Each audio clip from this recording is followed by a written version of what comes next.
অনেকেই বলেন ভগবান যা করেন মঙ্গলের জন্য করেন, আর আমি বলি ভগবান তো সবার, তাই কি ভালো হলো সেটা নিজে নিজে খুঁজে নিতে হবে।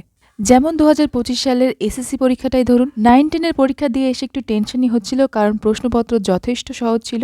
স্বাভাবিকভাবেই কাট অফ অনেকটাই বাড়বে, তবে বাড়ি এসে নম্বরটা গুনে দেখলাম যেটা আমি ধারণা করেছিলাম তার থেকে 2 নম্বর বেশিই পেয়েছি, তো মনটা একটু খুশি খুশি হলো। তারপর ওনার কথা একবার মিলিয়ে নিলাম ওএমআর শিটটা, আর জানেন কি হলো, ওই 2 নম্বরটা ভুল হলো। মানে প্রশ্নের উপর দাগিয়েছে যে অপশনটা, ওএমআর শিটে দাগানোর সময় অন্যটা দাগিয়ে দিয়ে এসেছি, যেটা আমার করা সবচেয়ে কমন একটা ভুল পরীক্ষার হলে। তবে যেহেতু ওই 2 নাম্বারটা মাইনাস হলো, তো ওই দুটো প্রশ্নের জন্য আমার খুবই খারাপ লাগছিল। আর এদিকে 11-12 এর পরীক্ষাটা খুব একটা ভালো হয়নি, তো ওখানে তো নো চান্স।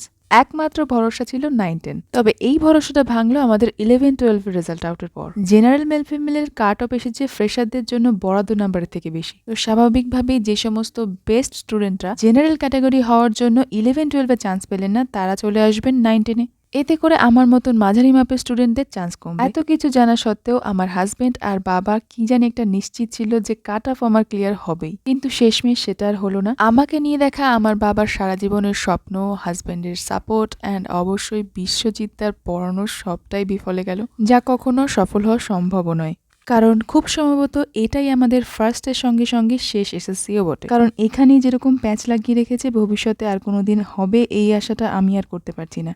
তো যাই হোক, এইসব নিয়েই সেদিনকে চিন্তা ভাবনা করছিলাম যেদিনকে আমাদের কাট অফ নাম্বারটা দিয়ে দিয়েছিল। আমি সাধারণত এই সমস্ত ক্রিটিক্যাল সময়গুলোতে কারোর সাথে আলোচনায় বসি না, নিজের সাথে থাকি, কারণ সহানুভূতি আর সান্ত্বনা জিনিসটা আমি সহ্য করতে পারি না। তো যাই হোক, এই সমস্ত চিন্তা ভাবনা করে মনটা একটু খারাপই ছিল। তারপর মনে মনেই মন ভালো করতে আমি চিন্তা ভাবনা করলাম যে এই কাজের মধ্যে আমার কি কি ভালো হয়েছে। তারপর হঠাৎই আমার খেয়াল পড়লো আমার মার্কস আর জেনারেল ফিমেলের কাট অফের দিকে 3টে নম্বরের গ্যাপ একেবারে কম নয়। কিন্তু এই মুহূর্তে হঠাৎ করেই মাথায় ক্লিক করলো, আরে সেই দিন 2 নাম্বার যদি তোর না কম হতো, তুই যা নাম্বার পেতি আর যা কাট অফ এসেছে জাস্ট 1 নাম্বারের ডিফারেন্স। একটা বার চিন্তা কর তাহলে তোর অবস্থাটা কি হতো। তো এই সমস্ত ভাবনা মাথায় আসতেই মনটা শান্ত হলো আর আমি আমার কাজে লেগে পড়লাম। তাই আপনাদের সবাইকে বলছি, সমস্যা জীবনে আসবেই, আর সমস্যা থাকলে তার সমাধান অবশ্যই থাকবে, এবং সেই সমাধানটা হয় আপনার পক্ষে যাবে, না হলে বিপক্ষে। সে যতই আপনার বিপক্ষে যাক না কেন, তার মধ্যে থেকেও আপনার ভালোটা আপনাকেই খুঁজে বার করতে হবে, কারণ দিন শেষে ভালো থাকাটাই আসল কথা।